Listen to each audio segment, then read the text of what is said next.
The crystal chandeliers of the Grand Meridian Hotel did not just provide light. They seemed to judge everything beneath them, casting a prismatic glare that separated the gold from the dross. For Alara, a 26-year-old waitress trying to make herself as invisible as the beige wallpaper, the light felt like an interrogation lamp. She adjusted the collar of her starch-white shirt, the fabric scratching against her neck, and tightened the knot of her crimson apron. This was the charity gala of the season, a convergence of the city's political elite, old money dynasties, and dangerous new players who preferred to remain in the shadows. Alara gripped her tray of champagne flutes with white-knuckled intensity, her eyes fixed on the floor as she navigated the sea of silk gowns and Italian wool suits. She had learned early in her shift that eye contact was interpreted as an invitation for scorn. The air smelled of expensive lilies, roasted duck, and the metallic tang of unspoken ambition.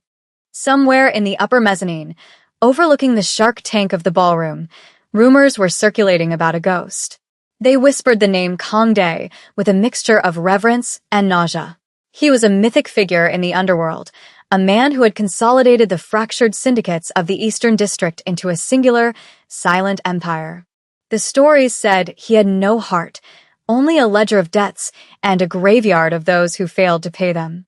But Alara knew nothing of crime lords or territory wars. She only knew that her feet ached, her rent was overdue, and the crowd was becoming increasingly raucous as the open bar took its toll. In the center of the room, far from the VIP balconies, a small, elderly Korean woman wandered with a look of profound confusion etched onto her gentle face. She wore a modest dark blue dress, simple and unassuming, which stood out starkly against the aggressively modern cuts of the designer evening wear surrounding her. She looked like a pressed flower trapped in a machine shop. The old woman, whose name was Mrs. Park, though no one here cared to ask, was clutching a small, worn handbag with both hands. She seemed to be searching for someone, her dark eyes darting frantically across the faces of strangers who looked through her as if she were made of glass. Alara watched her from the periphery, feeling a pang of sympathy that she quickly tried to suppress. Empathy slowed you down in this line of work. Mrs. Park took a tentative step backward, trying to avoid a rushing server, and in her disorientation, she turned sharply. It was a simple accident, a matter of physics and bad timing. Her shoulder brushed against the arm of a woman holding a glass of vintage Pinot Noir. The liquid sloshed, a few dark droplets landing on the woman's expensive luxury cream-colored coat. The music seemed to stop, though the orchestra played on. The atmosphere in the immediate vicinity curdled instantly, shifting from festive indifference to predatory anticipation. Alara froze, her tray trembling slightly, sensing the shift in atmospheric pressure that always preceded a storm. The woman in the cream-colored coat was Veronica Vance, the wife of a real estate tycoon and a person whose cruelty was often mistaken for personality. She did not just react. She erupted. Veronica spun around, her face twisting into a mask of incredulous rage. She looked down at the microscopic stain on her pristine coat, then up at the fragile woman who had caused it. Mrs. Park shrank inward, bowing her head rapidly, her hands trembling as she began to apologize in broken, whispered Korean, interspersed with the only English word she seemed to trust. Sorry. So sorry. Please, her voice was a dry leaf scraping against pavement, barely audible over the din of the party. But Veronica was not interested in apologies. She was interested in theater. She needed a victim to validate her status, and fate had delivered one that looked unable to fight back. Do you have any idea what you just did? Veronica's voice was a whip crack, cutting through the ambient chatter. Heads turned. The circle of bystanders expanded, creating an arena of silence around the two women. This is custom Valentino, Veronica hissed, stepping closer, looming over Mrs. Park like a hawk cornering a field mouse. It costs more than your entire life's earnings. And you just ruined it with your clumsiness. Who let you in here? You don't belong here. Look at you. The insults were not just about the coat. They were about existence. Veronica's eyes scanned Mrs. Park's simple dress with open disgust. The crowd watched with the passive, morbid curiosity of drivers passing a car crash. No one moved. No one spoke. The wealthy and powerful, who prided themselves on their philanthropy during the speeches, were now paralyzed by their own social cowardice. Mrs. Park continued to bow, tears beginning to well in her eyes, her small frame shaking with humiliation. She looked small, terribly alone and terrified. Alara felt a heat rising in her chest, a burning sensation that started in her stomach and moved up to her throat. It was the friction of injustice scraping against her conscience. She looked at the security guards standing by the walls. They were looking at their phones or deliberately looking away. Alara set her tray down on a nearby table with a clatter that went unnoticed. Her heart was hammering against her ribs like a trapped bird. She was nobody. She was a waitress with $20 in her bank account and a uniform that didn't fit quite right. Interfering could cost her this job, and she needed this job. But as she watched Veronica raise a manicured finger to poke the old woman's shoulder, something inside Alara snapped. Or perhaps it solidified. She pushed off the wall, her legs moving before her brain could authorize the action. She cut through the circle of onlookers, her red apron flashing like a warning sign. She didn't have a plan. She just had the overwhelming instinct that she could not watch a mother be broken for sport. She stepped into the center of the ring, placing her body between the sobbing Mrs. Park and the towering rage of Veronica. The sudden appearance of the waitress confused Veronica for a microsecond, her finger hovering in the air. "That's enough," Alara said. Her voice shook, betraying her terror, but the words were clear. She stood with her back to Mrs. Park, acting as a human shield. She apologized. "It was an accident. Please, leave her alone." The silence in the room deepened, becoming heavy and suffocating. A waitress commanding a socialite was a violation of the natural order more shocking than the wine stain. Veronica's expression shifted from anger to amusement, a cold, reptilian smile spreading across her face. She looked Alara up and down, noting the cheap fabric of her white shirt, the fraying strings of the red apron, the scuffed work shoes. "Excuse me?" Veronica laughed, a harsh, brittle sound. "The help is speaking? I didn't order a moral lecture, honey. I ordered you to get out of my face." "She is an elderly woman," Alara persisted, her hands clenched into fists at her sides to hide the tremors. She could feel Mrs. Park's hand gripping the back of her apron, a desperate anchor in the storm. That light touch gave Alara a surge of frantic courage. "You're humiliating her over a dry cleaning bill." "Just stop." Veronica's eyes narrowed. The amusement vanished, replaced by a cold, hard malice. She didn't like being challenged, certainly not by someone she viewed as furniture. Veronica raised her glass, which was still half full of the dark red wine. "You want to be a hero?" she whispered, her voice low and dangerous. "Then you can share the consequences." Without a flicker of hesitation, Veronica flicked her wrist forward. The wine flew from the glass in a dark arc, a liquid slap designed to degrade. The cold liquid hit Alara square in the chest. It soaked instantly into the white cotton of her shirt, spreading outward like a gunshot wound, dripping down her front and splashing onto the pristine floor.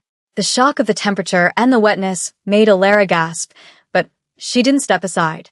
She blinked, wine dripping from her chin, standing her ground. The red stain on her white shirt was visually violent, a stark marker of the cruelty that had just transpired. The ballroom went deathly quiet. This was no longer a social faux pas. It was an assault. Veronica smirked, satisfied with her handiwork, and turned to her friends, expecting validation. "Oops," she said flatly. "Now you match the decor," but no one laughed. The air in the room had changed. It wasn't just quiet, it was breathless. The temperature seemed to drop 10 degrees. From the shadows of the mezzanine staircase, a sound echoed, the slow, rhythmic clap of leather shoes descending marble steps. It was a heavy, deliberate sound, like the ticking of a doomsday clock. The crowd parted instinctively, a wave of bodies receding from the staircase, as if repelled by a magnetic force. Down the stairs walked a man who seemed to absorb the light rather than reflect it. He was dressed in a suit cut so sharply it looked like a weapon, charcoal gray, with a black shirt and no tie. His hair was swept back, revealing a face that was handsome but carved from something harder than granite. A jagged, pale scar ran along his jawline, a permanent reminder of violence survived. This was Kong Dae. He did not look at the crowd. He did not look at the security. His eyes, dark and unreadable, were locked onto the scene in the center of the room. The weeping mother, the soaked waitress, and the woman with the empty glass. He moved with a predatory grace, a silent lethality that made the hair on the back of Alara's neck stand up. He wasn't rushing. Predators don't rush when the prey is already trapped. As Kangdae reached the bottom of the stairs, the whispers died completely. The fear he projected was not theatrical. It was the quiet, absolute authority of a man who could end a life as easily as he breathed. He walked straight to the center of the circle, his presence displacing the air around him. Veronica, sensing the shift, turned to face him. Her arrogance wavered slightly, but she didn't know him. She saw only a wealthy Asian man, perhaps a potential investor. Finally, she scoffed, trying to regain control of the narrative. Someone with some sense.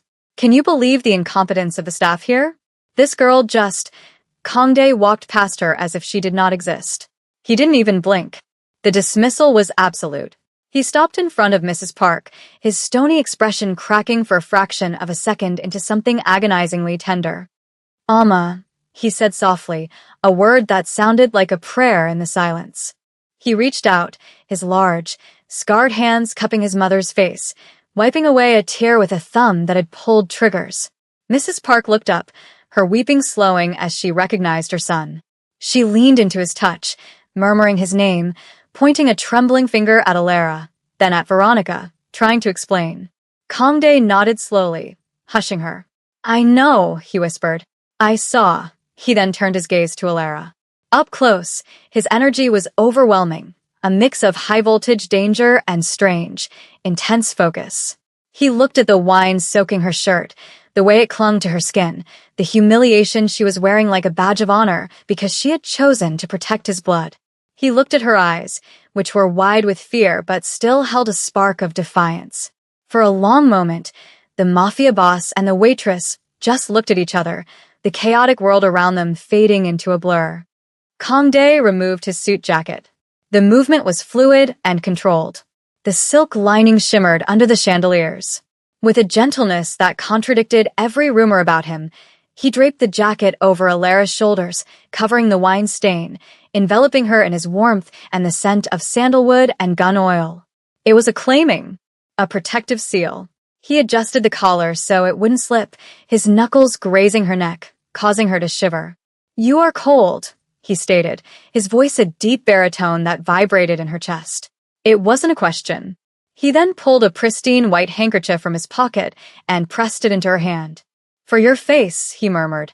Only then, after ensuring the safety and dignity of the two women, did he slowly turn on his heel to face Veronica. The transformation in his body language was terrifying. The tenderness evaporated, replaced by a cold, mechanical malice. He adjusted his cufflinks, staring at Veronica with the detached curiosity of a scientist observing a bacteria. Veronica's confidence crumbled. She realized, too late, that she was not the predator in this room. She was the meal. "You," she stammered, the glass slipping from her fingers and shattering on the floor. "Do you know who my husband is?" "I do not care who your husband is," Kangdae said, his voice calm, carrying to the back of the room without him raising it. "But by tomorrow morning, he will wish he had never met you."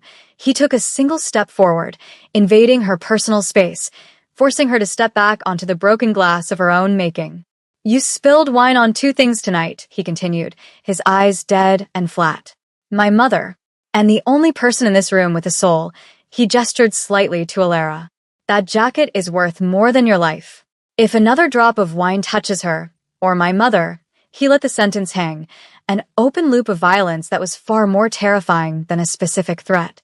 "Apologize," he commanded. "On your knees." Veronica looked around for help, but the crowd had abandoned her. Her husband was nowhere to be seen. She looked at Kangdae's face and saw her own destruction written there. The silence stretched, thick and unbearable. Alara watched, clutching the lapels of the massive jacket, feeling the weight of the man's power draped over her, realizing with a sudden, dizzying clarity that her life of invisibility was over. She was now the center of the ghost's world. The sound of knees hitting the marble floor was sickeningly audible, a dull thud that echoed through the cavernous ballroom. Veronica Vance, A woman who had spent her life looking down on the world from the heights of penthouse balconies was now physically lower than the people she employed. She gasped as her knees found the shards of her own broken wine glass, the sharp edges biting into her skin through the stockings, but she dared not move. Kangdae stood over her, his shadows stretching long and dark across her trembling form. He did not gloat. He did not smile. His face remained a mask of impassive granite, his eyes stripping away her social standing until she was nothing more than a frightened creature realizing the food chain had shifted. "I am waiting," Kangdae said, his voice dropping to a register that vibrated in the floorboards. The orchestra had stopped playing. The waiters had stopped serving. The entire gala held its breath, witnessing the dismantling of an untouchable elite by a force of nature they did not understand. "I'm sorry," Veronica whispered, her voice cracking, tears of rage and terror cutting tracks through her foundation. She looked up at Mrs. Park, who was clinging to Alara's arm, her face buried in the waitress's shoulder. "I'm sorry," Veronica repeated, louder this time, desperation creeping in as she saw Kangdae's expression darken at her hesitation. "I was wrong. Please." "I apologize." It was a humiliation so complete that some of the onlookers looked away, unable to stomach the raw display of dominance. But Alara did not look away. She watched, her heart thundering against the silk lining of Kangdae's jacket, realizing that this man was exacting a retribution that the law never would. He was balancing the scales of the universe in real time. Kangdae stared at the kneeling woman for a beat longer than necessary, letting the terror settle into her bones, ensuring the lesson would outlast the bruising. Then, with a dismissive flick of his hand, he released her from his attention. She was no longer a threat. She was debris. He turned back to Alara and his mother, the violence in his eyes instantly evaporating into a pool of deep, solicitous concern. "We are leaving," he stated, not as a command to them, but as a fact of reality. He placed one hand on the small of his mother's back and the other, hesitating for just a moment, hovered near Alara's elbow before gently guiding her. The crowd parted like the Red Sea before Moses. No one dared to photograph them. No one dared to whisper. As they walked toward the grand exit, Alara felt the weight of 1,000 eyes on her, but for the first time in her life, she didn't feel small. She felt enveloped in a force field of absolute protection. They walked through the gilded doors, leaving the suffocating perfume of the gala behind for the crisp, cold air of the night, where a fleet of black SUVs waited with engines idling, their exhaust plumes rising like smoke signals into the dark city sky. The interior of the lead vehicle, a stretch Maybach, was quieter than a cathedral and smelled of rich leather and ozone. The doors closed with a heavy, reassuring thud, sealing out the noise of the city and the trauma of the evening. Alara sat on the plush bench seat, her body finally beginning to shake as the adrenaline crashed.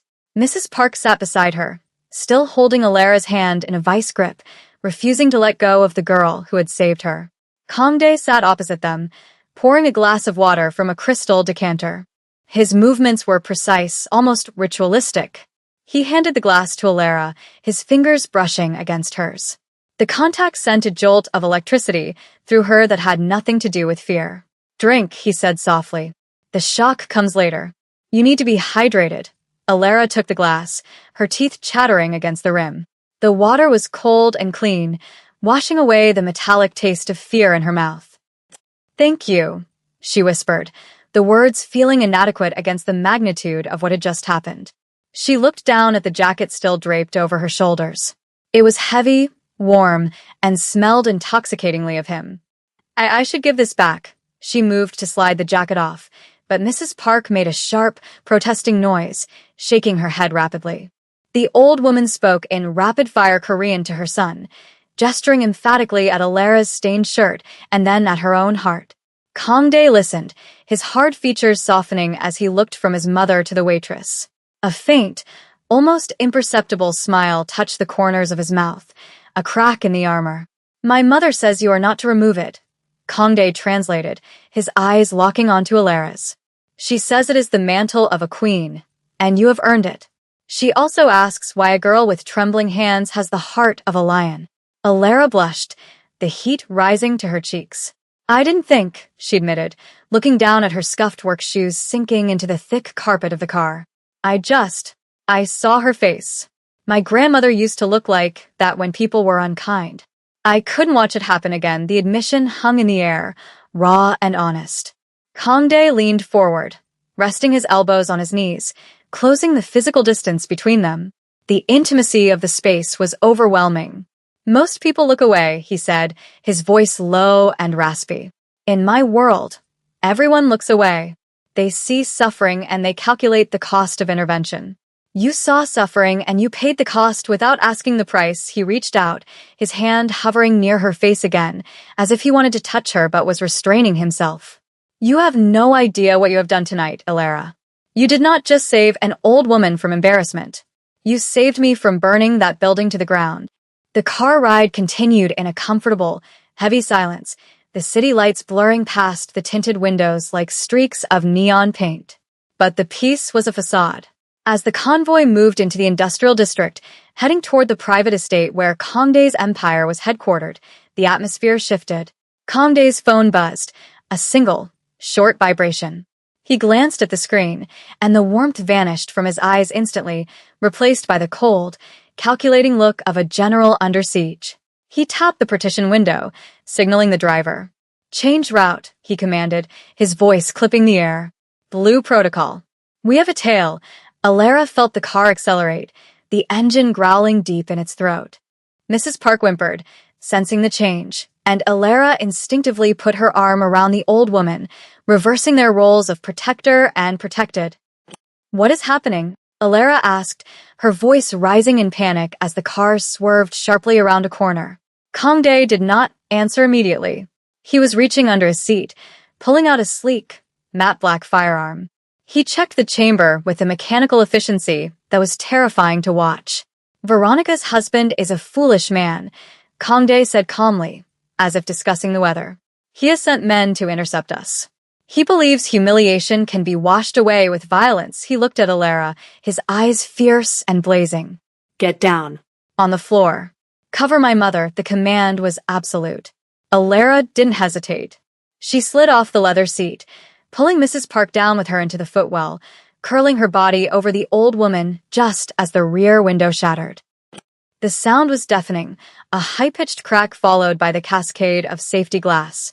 The car swerved violently. Bullets pinged against the reinforced chassis, sounding like hail on a tin roof. Alara squeezed her eyes shut, screaming internally, but she didn't let go of Mrs. Park. Above them, Kangdae was a whirlwind of controlled violence. He didn't shout, he didn't panic. He moved with the economy of a master assassin, returning fire through the broken window, his shots measured and precise. The smell of gunpowder filled the luxury cabin, mixing with the scent of spilled water and fear. Stay down, Kangdae roared. The first time he had raised his voice, a sound of pure, protective fury.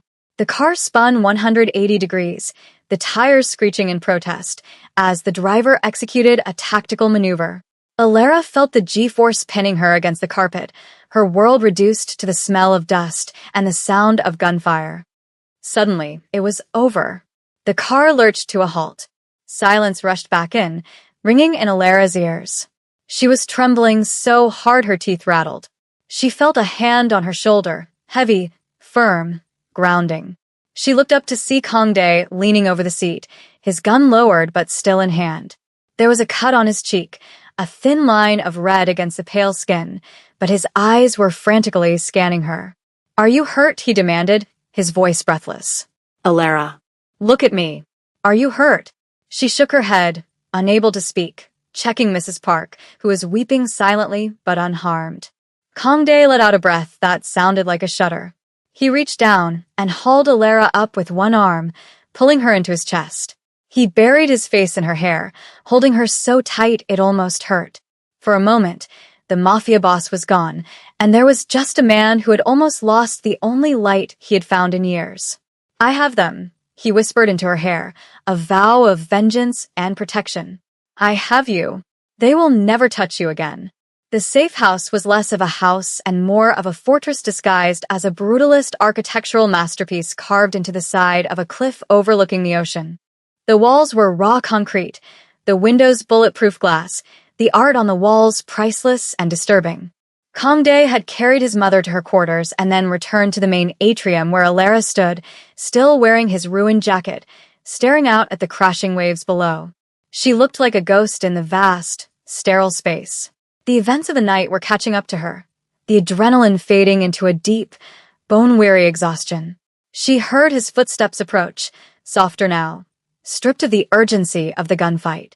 He stopped a few feet away, respecting the invisible barrier between her civilian world and his violent reality. He had washed the blood off his hands, but the aura of danger still clung to him.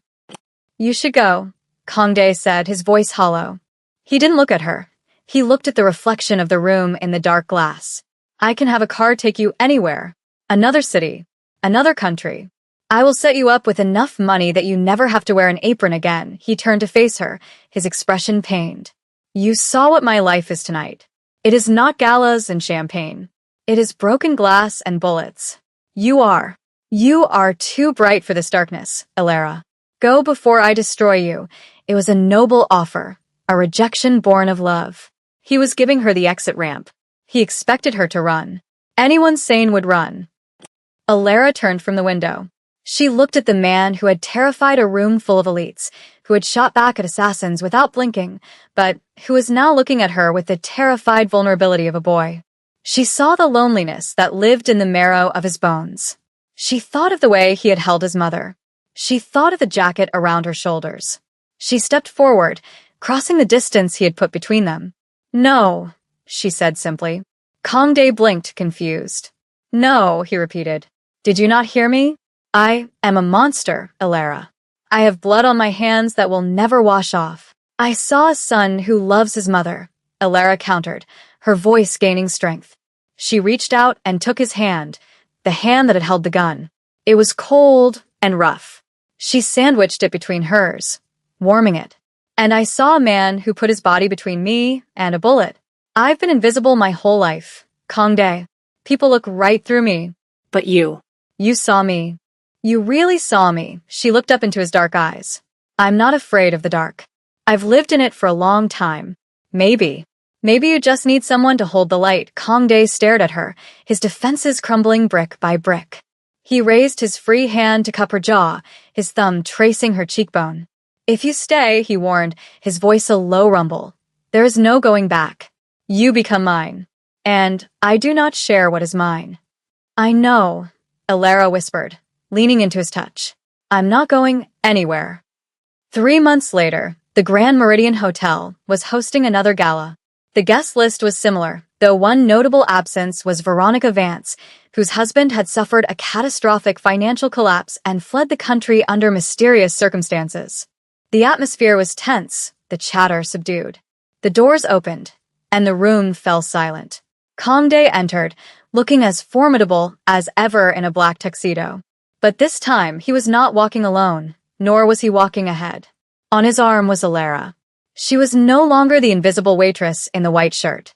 She wore a gown of deep crimson silk that flowed like liquid fire, her head held high, her eyes scanning the room with a newfound confidence.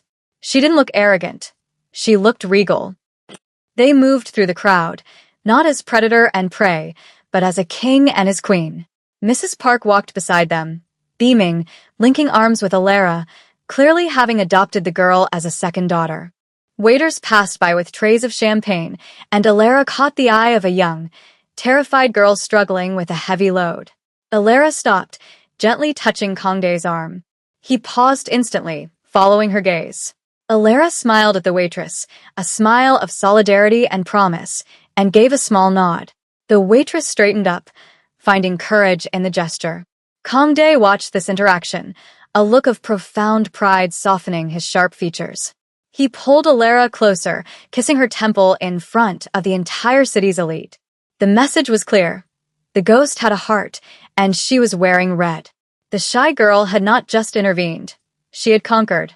And as the music swelled, drowning out the whispers, it was clear that the most dangerous thing in the room was no longer the man, but the love that bound them together.